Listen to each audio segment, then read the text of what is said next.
Hello everyone, this is Sudhir and welcome to our YouTube channel.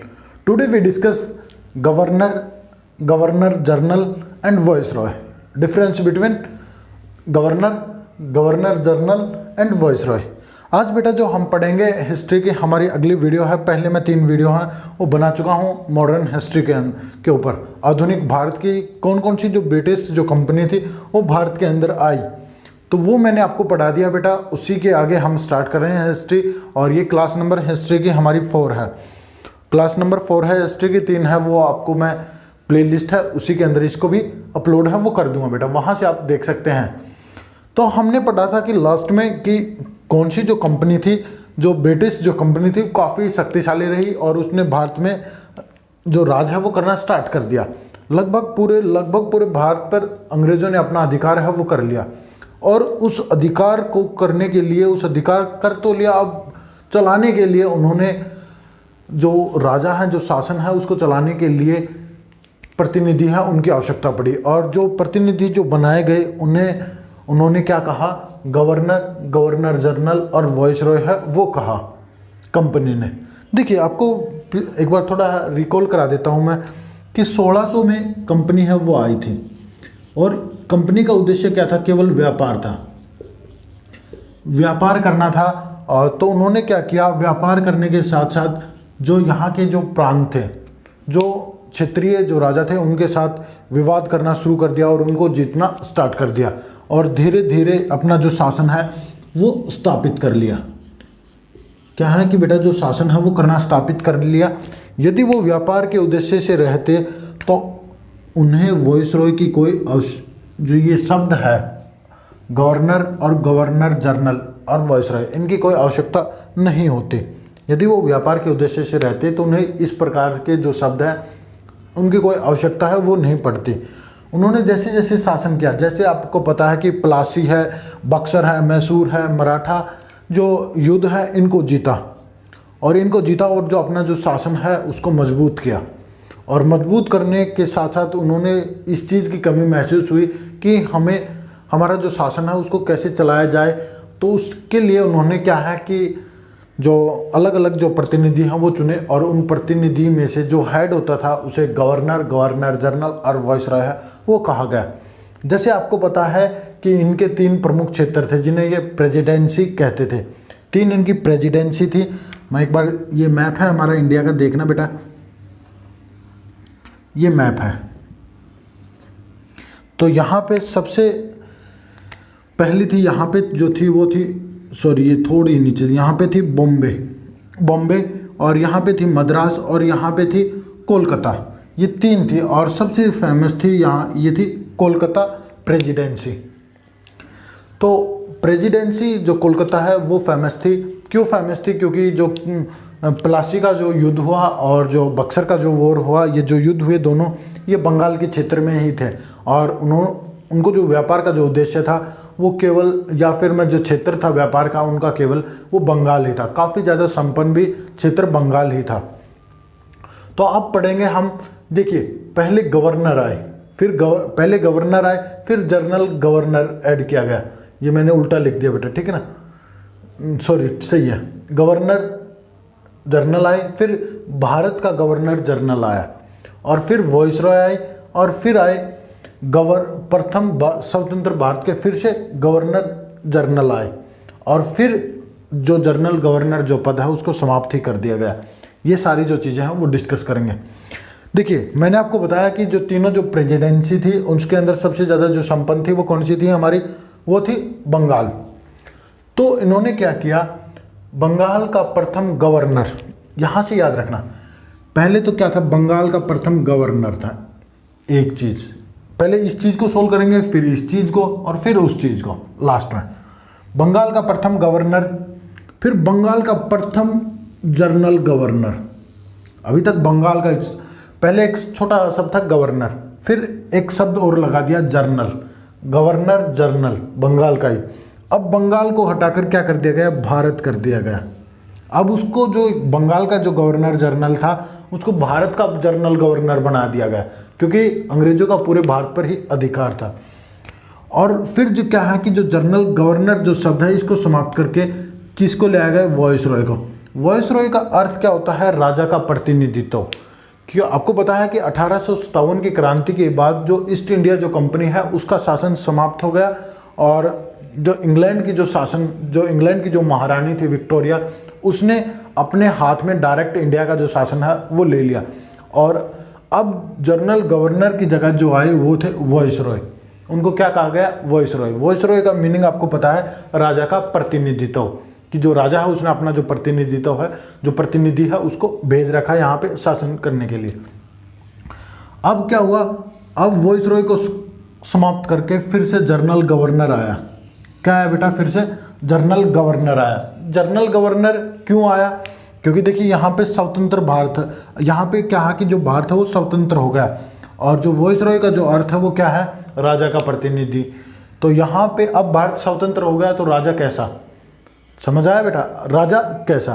तो यहाँ पे जो जनरल गवर्नर है वो फिर से लौटा।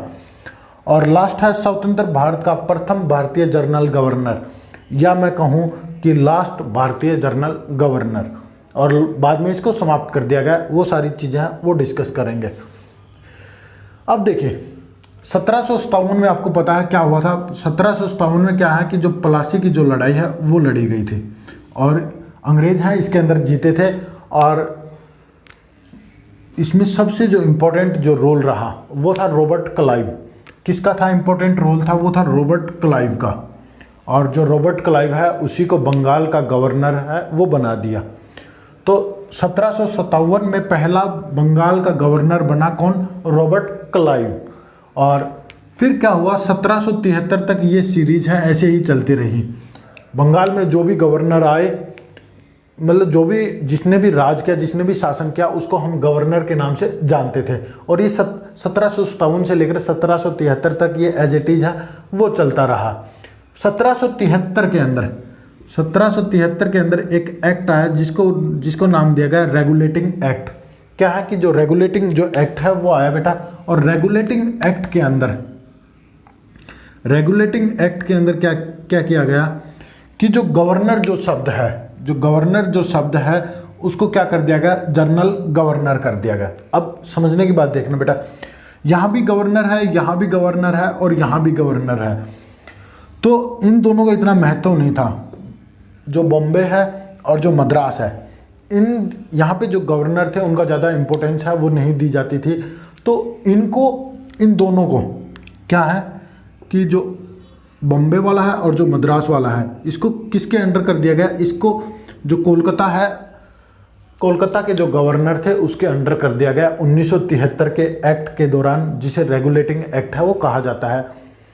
और 1973 में क्या हुआ कि आखिरी जो बंगाल के जो गवर्नर थे वो थे वारेन हेस्टिंग। क्लियर हुआ बेटा? बंगाल का प्रथम गवर्नर आ जाए, खाली गवर्नर पूछ लिया जाए तो रॉबर्ट क्लाइव, और आखिरी गवर्नर पूछ लिया जाए बंगाल का तो वो है वारेन हेस्टिंग। ठीक है बेटा? क्लियर हुआ यहाँ तक? क्योंकि 1973 में एक्ट आया था और गवर्नर शब्द को समाप्त करके कौन सा शब्द लाया था? गवर्नर जनरल, ये शब्द आया था। फिर बंगाल का प्रथम गवर्नर जनरल 1973 में एक्ट आया और 1974 में ये लागू हुआ। 1974 में लागू हुआ। अब जो बम्बई का था और जो मद्रास का था, इनको कोलकाता के जो गवर्नर थे उसके अधीन कर दिया गया, उसके नीचे ये काम करेंगे। तो अब जो बंगाल का जो गवर्नर बना उसके गवर्नर जनरल का नाम है वो दे दिया गया। 1974 में ये पहला जो गवर्नर जनरल है वो आया, वो कौन था? Warren Hasting. कौन था बेटा? वारेन हेस्टिंग है वो था। तो बंगाल का प्रथम गवर्नर जनरल क्लियर हुआ बेटा? वो थे वारेन हेस्टिंग। कब? 1774 के अंदर। 1873 तक ये सीरीज है वो लगातार चलती रही। 1873 तक ये जो सीरीज है वो लगातार चलती रही और बंगाल के जो गवर्नर जनरल हैं वो आते रहे। 1873 में फिर से एक एक्ट आया, चार्टर एक्ट। एक चार्टर एक्ट है वो आया गया और इस चार्टर एक्ट के अंदर बंगाल शब्द को समाप्त करके यहाँ पे भारत का गवर्नर जनरल कर दिया गया। क्या कर दिया गया? भारत का प्रथम जनरल गवर्नर है वो कर दिया गया। कब? 1873 में। तो आपसे अब पूछ लिया जाए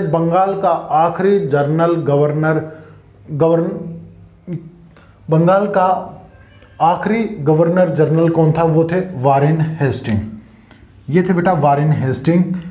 और भारत का प्रथम जनरल गवर्नर या फिर गवर्नर जनरल पूछ लिया जाए आपसे तो ये थे हमारे सर विलियम बेंटिक। काफ़ी अच्छे इंसान थे। आगे हम डिस्कस भी करेंगे, जैसे हम जो गवर्नर हैं वो कराएंगे, फिर जनरल गवर्नर, फिर वॉइसरॉय। तो अलग अलग से जो सीरीज हैं वो बनाएंगे बेटा, उसके अंदर हम अलग अलग से कराएंगे इन चीज़ों को। भारत का प्रथम गवर्नर जनरल कौन थे? सर विलियम बेंटिक थे। कब बने थे ये? 1833 में बने थे। और बंगाल का आखिरी गवर्नर जनरल कौन थे? वो थे सर विलियम बेंटिक। चलिए 1857 के अंदर आपको पता है ये सीरीज 1858 तक चलती रही और 1857 के अंदर भारत के अंदर क्रांति हुई।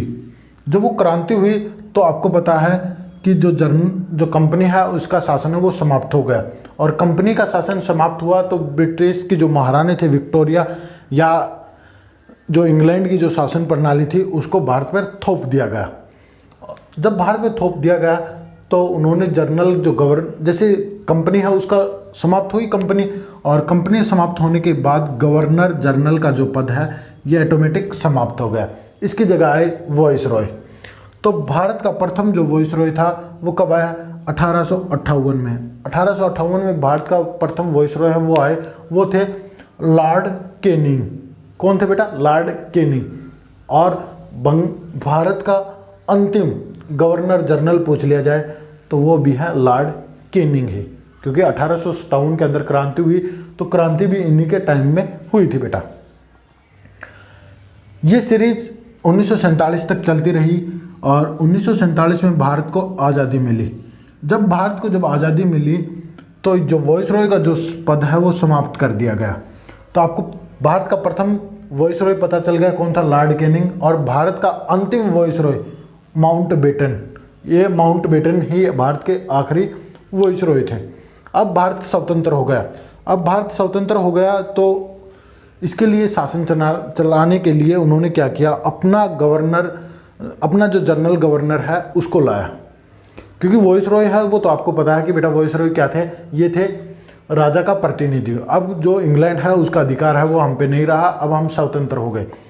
तो इसलिए स्वतंत्र भारत का प्रथम गवर्नर जनरल 1947 से 1948 तक ये रहे। कौन? माउंटबेटन। और ये सीरीज चली थी हमारी 1947 से 1950 तक। जो वॉइसरॉय जो हमारे गवर्नर जनरल थे इसकी जो सीरीज है वो 1947 से 1950 तक चली। ये याद रखना बेटा, दोबारा से स्टार्ट हुई। तो क्लियर हुआ कौन था? Lord Mountbatten. और फिर है स्वतंत्र भारत के प्रथम भारतीय गवर्नर जनरल 1948 से 1950 तक ये रहे सी राजगोपालाचारी। गोपालाचार्य भी बोला जाता है और गोपालचारी भी, और चक्रवर्ती राजा गोपालचार्य। और ये थे हमारे 1948 से लेकर 1950 तक। और यहाँ पे अंतिम भी आ जाए तो भी हमारे कौन थे? सी राजगोपालाचार्य। तो ये थी हमारी सीरीज। आपको डिफरेंस पता चल गया होगा, गवर्नर कौन थे, जनरल गवर्नर कौन थे और वॉइसरॉय कौन थे। बाद में इस पद को समाप्त कर दिया गया।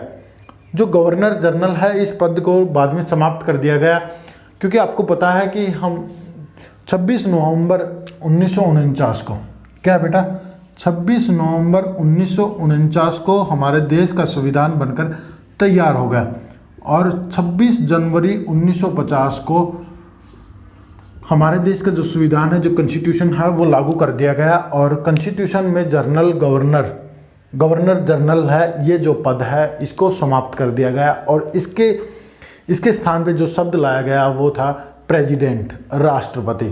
और भारत के पहले जो राष्ट्रपति थे वो थे डॉक्टर राजेंद्र प्रसाद। कौन थे बेटा? डॉक्टर राजेंद्र प्रसाद हमारे देश के पहले प्रेसिडेंट थे, राष्ट्रपति थे।